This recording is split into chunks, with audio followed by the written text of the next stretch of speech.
Electra batch is started on Electra channel 2.0। देखिए ये all competitive exam के लिए है, जनरल नॉलेज की क्लासेज हैं, लेक्चर नंबर 1 है।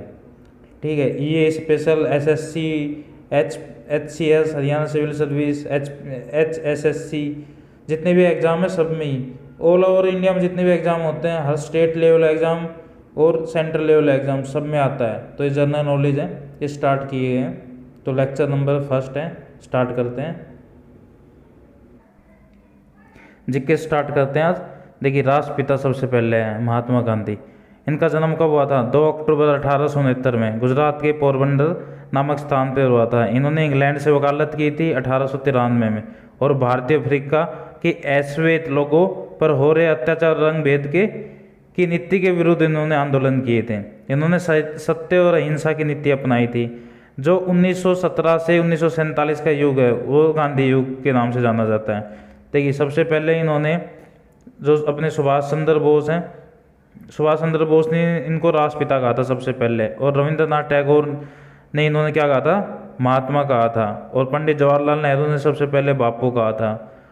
और विंस्टन चर्चिल ने इनने सबसे पहले अर्धनगर फकीर कहा था। ठीक है, इनके बाद देखेंगे, देखिए राष्ट्रीय ध्वज तिरंगा अपना जो नेशनल फ्लैग है इसको तिरंगा भी कहा जाता है। 22 जुलाई 1947 को अडॉप्ट हुआ था, ये याद रखेंगे। 22 ये क्वेश्चन में आता है, 22 जुलाई 1947 को अडॉप्ट हुआ था और लागू कब से हुआ था? 14 अगस्त 1947 से। ठीक है, इसकी जो लंबाई चौड़ाई है ना सबसे इंपॉर्टेंट है, ये आती है 3:2 होती है। ठीक है, इसके अंदर 24 तीलियाँ होती है जो अशोक चक्कर तथा अशोक चक्कर है। 24 तीलियाँ और अशोक चक्कर है। ठीक है, ये जो अशोक चक्कर ये कहाँ से लिया गया था? सारनाथ में स्थित अशोक स्तंभ से लिया गया था। इनमें 3 कलर होते हैं अपना। गहरा केसरिया होता है जो साहस और बलिदान का प्रतीक है। मध्य में सफेद होता है जो सत्य और शांति का प्रतीक है। और जो हरा रंग होता है वो विकास, उर्वरता और विकास सौंदर्य का प्रतीक है। सर्वप्रथम क्या होता है? 7 अगस्त 1906 को कोलकाता अधिवेशन में फारसी बागवान चौराहे पर हरा, नीला और पीला रंग का झंडा यूज किया गया था। ठीक है, अपना तिरंगा। फिर इसके बाद अपना 22 अगस्त 1947 को जो अपनी शहर स्टुटगार्ट के अंदर इंटरनेशनल सोशलिस्ट कांग्रेस सम्मेलन हुआ था, वहाँ मैडम कामा ने इस ध्वज में कुछ चेंज करके इसको फहराया गया था। और सबसे पहले आज़ादी के बाद ऑस्ट्रेलिया की धरती पे अपना झंडा फहराया गया था। 29 मई 1953 को क्या होता? माउंट एवरेस्ट पर तेनसिंग नार्गे और एडम हिलेरी ने ये फहराया था माउंट एवरेस्ट के ऊपर 19 मई 1953 में। ठीक है, 1971 में अमेरिका, देखिए जो 1971 में अमेरिका के अपोलो 50 नामक अंतरिक्ष यान में भारत का राष्ट्रीय झंडा सबसे पहले अंतरिक्ष में फहराया गया था। ठीक है, 21 अप्रैल 1996 को क्या हुआ था? उत्तरी ध्रुव पे किसने फहराया था? स्क्वाड्रन लीडर संजय थापर ने। और 5 अप्रैल 1984 इंपॉर्टेंट डेट है, राकेश शर्मा, स्क्वाड्रन लीडर राकेश शर्मा ने स्पेस सूट में बैज लगा कर ले गए थे इसको, अपने तिरंगे को। 15 नवंबर 2008 को चांद पर भी राष्ट्रीय ध्वज फहराया गया था। कब? 14 नवंबर 2008 को। ठीक है, विश्व का चौथा देश बन गया था भारत चांद पर फहराने वाले में। सबसे पहले अमेरिका, रूस और यूरोपीय संघ ने ये झंडा अपना फहरा चुके हैं चांद पे। 26 जनवरी 2002 को ध्वज संहिता भारत का स्थान भारतीय ध्वज संहिता 2002 से लिया गया है। ठीक है, इसके बाद आता है नेशनल एंथम। देखिए नेशनल एंथम क्या है? अपना राष्ट्रीय गान जनगण मन। इसकी रचना किसने की थी? रविंद्रनाथ टैगोर ने की थी, बंगाली भाषा में की थी। ठीक है, ये संविधान द्वारा 24 जनवरी 1950 को अंगीकृत किया गया था। ठीक है, 24 जनवरी 1950 को, ये डेट पूछ लेते हैं, 24 जनवरी 1950 को। सबसे पहले ये गाया गया था 27 दिसंबर 1911 को कांग्रेस अधिवेशन कोलकाता में। ठीक है, सर्वप्रथम 1912 में तत्वबोधिनी नामक पत्रिका में भारत भाग्य विधाता के नामक शीर्ष से प्रकाशित हुआ था। इसके बाद क्या था, जो राष्ट्रीय गान है इसमें 13 पंक्तियाँ होती जो 52 सेकंड का समय लगता है। कितनी पंक्तियाँ है इसमें? 13। समय कितना लगता है? 52 सेकंड। ये क्वेश्चन आता है कई बार, टाइमिंग कितना लगता है इसमें? 52 सेकंड। और 1911 में रविंद्रनाथ टैगोर ने इसको इंग्लिश में अनुवाद किया था मॉर्निंग सॉन्ग ऑफ इंडिया के नाम से। ठीक है, मॉर्निंग सॉन्ग 1919 में, मॉर्निंग सॉन्ग ऑफ इंडिया। ठीक है। गुरुदेव रविंद्रनाथ टैगोर ने बंगाल का राष्ट्रीय गान आमार सोनार बंगला की भी रचना की थी। रविंद्रनाथ टैगोर को गुरुदेव भी कहते थे। 15 नवंबर 2010 को क्या किया था, इसमें कॉलर ट्यून हम राष्ट्रीय गान को नहीं बना सकते, निर्देश जारी किए थे 15 अगस्त 2010 को। और 27 सितंबर 2011 को जनगण मन अधिनायक में 100 वर्ष 100 ईयर पूरे हो चुके हैं। ठीक है, कब हो गए थे? 27 नवंबर 2011 को 100 ईयर पूरे हो गए थे। 27 सितंबर 1911 को 100 ईयर पूरे हो गए थे। इसके बाद आता है नेशनल सॉन्ग, राष्ट्रीय गीत। देखो, बंकिम चंद्र चटर्जी द्वारा 1874 में रचित किया गया था वंदे मातरम। ठीक है, राष्ट्रीय गीत है जो 2 जनवरी 1950 को अपनाया गया था। कब अडोप्ट किया था? 2 जनवरी 1950 को। यह बंगाली भाषा में था सबसे पहले। ठीक है, अब बंकिम चंद्र चटर्जी ने इस गीत की रचना में उपन्यास जो आनंद मठ है वहाँ से 1882 ईस्वी में की थी, जिसे जनगण मन के समान दर्जा प्राप्त है। ठीक है, ये क्वेश्चन आता है कई बार। इसकी जो चर्चा कहाँ से है? आनंद मठ से 1882 में। वंदे भारत की रचना संस्कृत भाषा में भी है। ठीक है, वंदे मातरम जो अपना राष्ट्रीय गीत है, वंदे मातरम नामक राष्ट्रीय गीत 1896 में राष्ट्रीय कांग्रेस अधिवेशन कोलकाता में गाया गया था। 1 मिनट 5 सेकंड का समय लगता है। ठीक है, राष्ट्रीय गीत की धुन पन्नालाल इन्होंने तैयार की थी, पन्नालाल जी ने धुन। वंदे मातरम का अंग्रेजी में अनुवाद किसने किया था? रविंद्र घोष जी ने किया था। ठीक है, और उर्दू में मोहम्मद खान ने किया था। ये क्वेश्चन पूछ लेते हैं, जो राष्ट्रीय गीत है अपना अंग्रेजी में अनुवाद किसने किया था? अरविंद घोष ने, और उर्दू में मोहम्मद खान ने। सबसे पहले 1927 में फारसी में फंदे पर झूलते हुए वंदे मातरम गीत अशफाक उल्लाह खान ने गाया था। ठीक है, इसके बाद 1949 में राष्ट्रीय गीत को बैंड पर बजाने की धुन बनाई थी। ठीक है, और बजाया किसने था? निर्देश गणपत सिंह ने पहली बार किया था। ठीक है, और मास्टर कौन थे? कृष्ण राव थे। और BC वर्ल्ड सर्विस के अंदर जो वंदे मातरम है ये विश्व के 10 देशों में दूसरे स्थान पे है, और पहले स्थान पर किसका? आयरलैंड का गीत है नेशन वंस अगेन। उसके बाद आता है राष्ट्रीय चिन्ह अशोक स्तंभ। ठीक है, इसमें क्या है? 26 जनवरी 1950 को सारनाथ में स्थित अशोक स्तंभ से राष्ट्रीय चिन्ह के रूप में स्वीकार किया गया। ठीक है, 26 जनवरी 1950 को। इसमें एक पट्टी, एक चक्कर के दाईं ओर एक सांड है और नीचे बाईं ओर अशोक ये घोड़ा है। ठीक है, अशोक स्तंभ नीचे की ओर देवनागरी लिपि में क्या लिखा हुआ है? सत्यमेव जयते, सत्यमेव जयते। ठीक है, एक साइड घोड़ा है और एक साइड सांड है। जो घोड़ा है वो साहस, सौंदर्य और निर्भीकता का प्रतीक है, और जो सांड है वो कृषि प्रधान व्यवस्था का प्रतीक है। देखिए, कैलेंडर, जो कैलेंडर है अपना 22 मार्च 1957 को राष्ट्रीय पंचांग कहते हैं। अपना कैलेंडर को राष्ट्रीय पंचांग कब अपनाया गया था? 22 मार्च 1957। 22 मार्च 1957 डेट पूछ लेते हैं।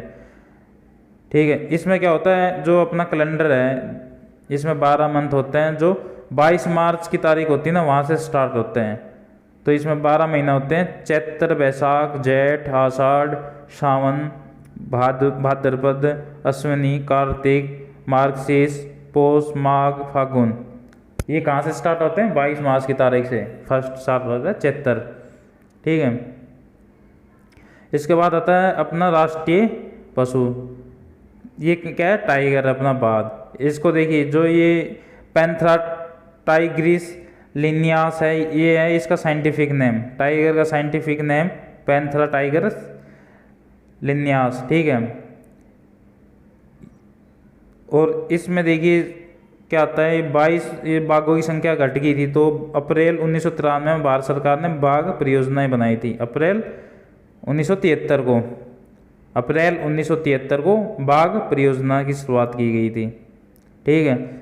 मैसूर के जो टीपू सुल्तान थे उनको क्या उपाधि, क्या कहा जाता था, शेरे मैसूर कहा जाता था, ठीक है। 39 राष्ट्रीय उद्यान अभ्यारण्य स्थापित किए गए थे।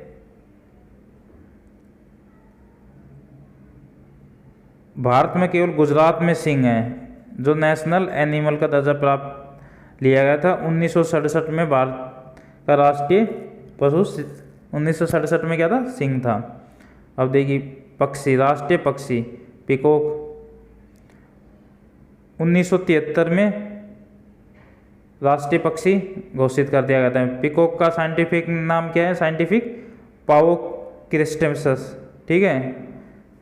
और देखिए इसमें क्या है, जो वन्य जीव अधिनियम है 1972, वो 73 था, ये 72 था, ठीक है। इसके अंतर्गत इसे पूर्ण संरक्षण प्राप्त हुआ था। सिकंदर महान जो सिकंदर था, उन्होंने विजय प्राप्त करने के बाद सबसे भारत विजय निशानी के रूप में क्या लेके गए थे, मोर को। देखिए म्यांमार का जो राष्ट्रीय पक्षी है वो भी मयूर है, ठीक है, पिकॉक है अपना। 1973 में देखिए इसका ये बनने के बाद, अधिनियम बनने के बाद इसको मारना कानूनी अपराध माना जाता है। पुराण में मोर सुब्रह्मण्य का वाहन था, पुराण के अंदर। देखिए लोटस, राष्ट्रीय पक्षी क्या है, लोटस। साइंटिफिक नेम क्या है लोटस का, नीलमो न्यू सिस्पेरा कार्टन, ठीक है। इसके बाद आता है अपना राष्ट्रीय ट्री क्या है, बरगद है, ठीक है। इसका साइंटिफिक नेम क्या है, फाइकस बेदालिसिस, ठीक है। और ये सबसे, इसकी जड़ें सबसे, ये सबसे पुराना है, और मतलब इसकी जो बहुवर्षीय विशाल घना फैला हुआ होता है, और हिंदू में ये पवित्र वृक्ष भी है, और इसकी शाखाएं दूर दूर तक फैली हुई हैं, ठीक है, जैसे ये दिखा रखा है। राष्ट्रीय फल क्या है अपना, मैंगो है, और ये पाकिस्तान और फिलीपींस का भी राष्ट्रीय फल है। इसे आमों का राजा भी कहते हैं। मैंगनी, देखिए इसका साइंटिफिक नेम क्या है, मोनिगिफेरा इंडिका, ठीक है। इसमें विटामिन सी डी प्रचुर मात्रा में मिलती है। राष्ट्रीय खेल, नेशनल गेम क्या है अपना, हॉकी है, ठीक है। इसमें 11-11 खिलाड़ी होते हैं। जो सफ़ेद गेंद होती है उसका वजन कितना होता है, 155 ग्राम, और जो स्टिक होती है कितनी लंबी होती है, 91 सेंटीमीटर लंबी होती है। हॉकी के जादूगर किसे कहते हैं, मेजर ध्यानचंद को। उनके जन्म दिवस 9 अगस्त पर ही राष्ट्रीय खेल दिवस मनाया जाता है। ओलंपिक में हॉकी में 8 बार स्वर्ण पदक जीता है भारत, ठीक है। इसके बाद देखिए 1956 में लगातार 6 पदक जीत चुके हैं, और 64 और 80 में 2। हॉकी इंडिया में 23 जुलाई 2009 को नया लोगो बनाया गया था। नए लोगो में क्या था, जो अपना अशोक चक्कर होता है उसमें 24 हॉकी स्टिक लगाई गई है। देखिए नदी, राष्ट्रीय नदी कौन सी अपनी, गंगा है। 2008 में इसको घोषित किया गया था, ठीक है। और 2009 में राष्ट्रीय गंगा बेसिन अधिकरण का गठन किया गया था प्रदूषण से दूर करने के लिए। अब देखिए राष्ट्रीय जलीय जीव डॉल्फिन, ठीक है। 10 मई 2010 को भारत सरकार ने डॉल्फिन को राष्ट्रीय जलीय जीव घोषित किया गया था। कब, 10 मई 2010 को। इसको टाइगर प्रोजेक्ट की तरह डॉल्फिन प्रोजेक्ट बनाया गया था, ठीक है। इसमें देखिए जो ताजे पानी में पाई जाती है डॉल्फिन, 4 क्षेत्रों में डॉल्फिन पाई जाती है। भारत के तो गंगा और चंबल नदी में पाई जाती है, पाकिस्तान में सिंधु फुल्ला नदी में पाई जाती है, ठीक है। त्यांगजे नदी ब्राज़ील में, एमाजेन नदी कहाँ पर है, बाटो नाम से डॉल्फिन की प्रजाति पाई जाती है। जो गंगा में डॉल्फिन पाई जाती है वो दृष्टिहीन होती है, उनकी आंखों में लेंस नहीं होता। मादा डॉल्फिन की लंबाई नर डॉल्फिन से ज़्यादा होती है। डॉल्फिन का माँ बाप और बाबरनामा में इसका यूज किया गया है।